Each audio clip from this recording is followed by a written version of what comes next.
As we journey through the Easter season, we come to realize that this season is a rather powerful one. It's the longest season that we celebrate in the church. It is longer than Advent.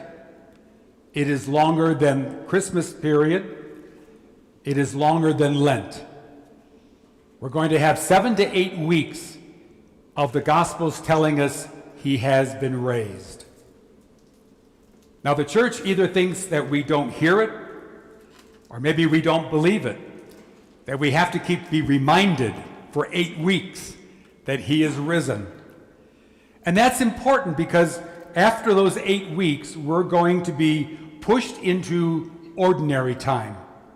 We're back to green, the Easter lilies are gone, and we're back to what we call ordinary time, ordinary everyday living. But by hearing this message for 8 weeks, hopefully we take into ordinary time the message we've been listening to. What message are we going to hear? What message are we going to take into our lives this Easter season? One of those messages that I believe is important for us is the theme for what we have for the second Sunday of Easter, that is mercy. Mercy Sunday. But we know that every time we celebrate Eucharist, every Sunday is a mercy Sunday. It's not just the one time and then it's done. Every time we gather to celebrate Eucharist, we are celebrating God's mercy. And what is God's mercy? It's God's love, God's faith in us, God's love for us, God's salvation for us, period. It is something that we've not earned. You can't earn it. No matter what you do, you cannot earn it. It's a gift. It is a gift. Recently, I heard a speaker talk about God's mercy, and he used an example that I thought it really meant something to me. It really kind of rang true, and I'd like to share it with you. Is anybody here from the South, like Louisiana, Mississippi, Alabama? Anybody here in our congregation from the South? One. Just one? In the choir loft. Okay. There's a phrase that the people in the South use that we don't use in the Midwest. We don't use it on the East Coast. We don't use it on the West Coast. But in the South, there is a phrase, and it goes like this: Lord have mercy. And when that's used, we know, that's a powerful statement. Lord have mercy. And the example that was given was those of us who are over 40, over 30. Remember the name of the person, Ed McMahon. Ed McMahon was the guy that would appear at your house with the balloons and a check for $5 million. We all wanted to be visited by Ed McMahon. Whether you liked him or not, you would welcome Ed McMahon. Well, Ed McMahon came to a home in southern United States, and the person on the front porch was there relaxing in their rocker, and he gave the person a check for $5 million. And the person's response was, Lord have mercy. That Lord have mercy was not, I'm not worthy. That phrase, Lord have mercy, was not, oh, you got the wrong person. That's the person next door. That Lord have mercy was not conditional. That Lord have mercy was a phrase of thank you. Thank you. I accept the gift. I recognize the gift. It's not based on being worthy. Because in the big picture, who is, right?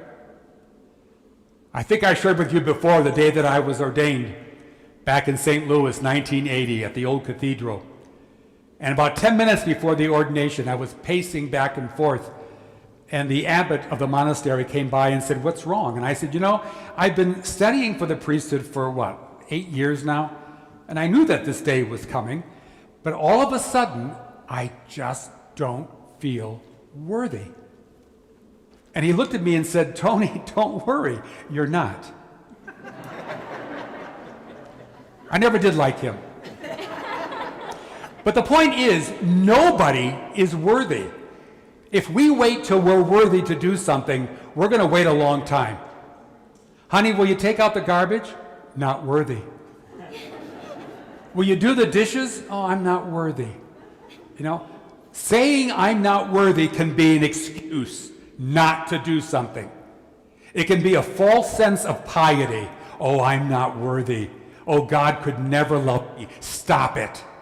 Stop it. That is a sickness.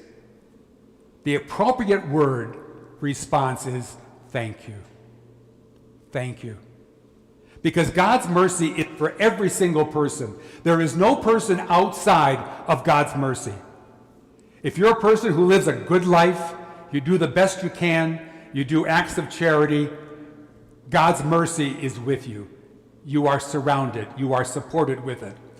If your life is, okay, I've got good days, bad days, yeah, I do sin, but, I go to confession and, I try my best, God's mercy is still with you. You are still supported with that mercy.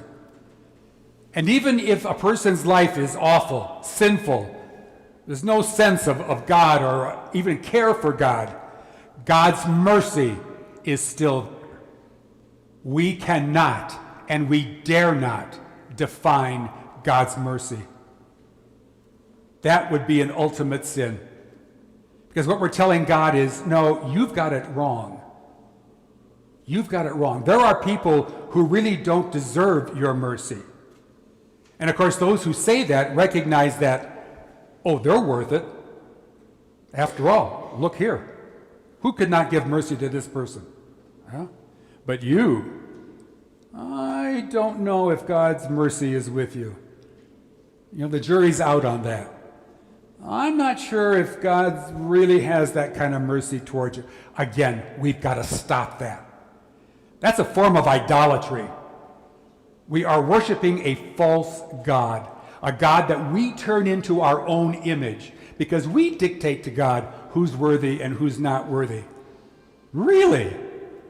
Really? We can dictate to God who is worthy, who is the one that gets mercy, who's the one that gets salvation. That's the power of this season.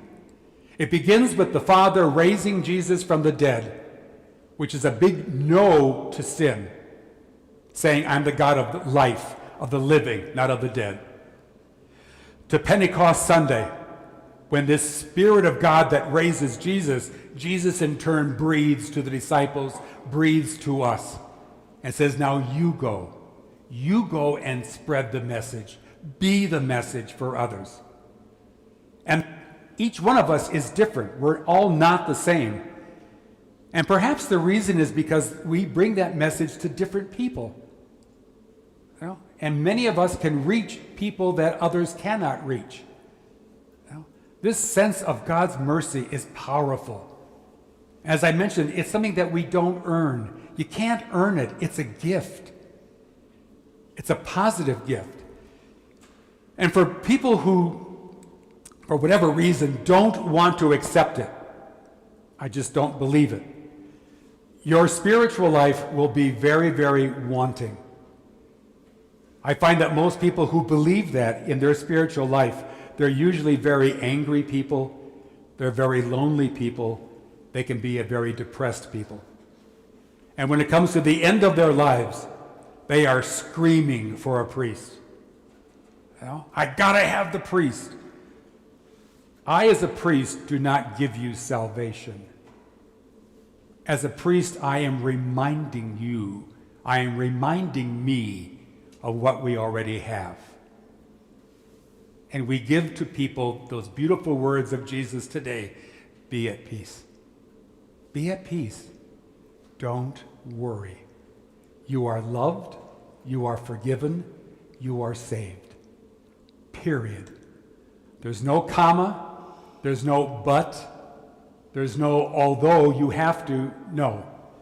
You are loved, you are forgiven, you are saved. That's the full message of this Easter season. And it may be difficult for us to accept that. And thank goodness we have the disciples that we can relate to. Thomas today. You know, the apostles all saw Jesus, and they told Thomas, we've seen him. He's here. And what does Thomas do? I don't think so. I didn't see him. I didn't touch him. I didn't put my finger into the nail marks. And until I do, I will not believe. Picture that second meeting when the disciples are all together, including Thomas, and Jesus appears. And again, that first message, peace be with you. And he turns to Thomas and gives the little signal, come here. Tommy, come here. Here's my hands. Here's my side. You know? And Thomas gives that beautiful response, my Lord and my God, which I think in modern translation, as far as I'm concerned, modern translation is, oh my God. I had no idea. I trusted, I was hoping for, I dreamt of it, but I did not understand fully. This is more than I could have ever wished or hoped for. That's the power of Thomas's word. Everything that was doubtful simply fell to the wayside.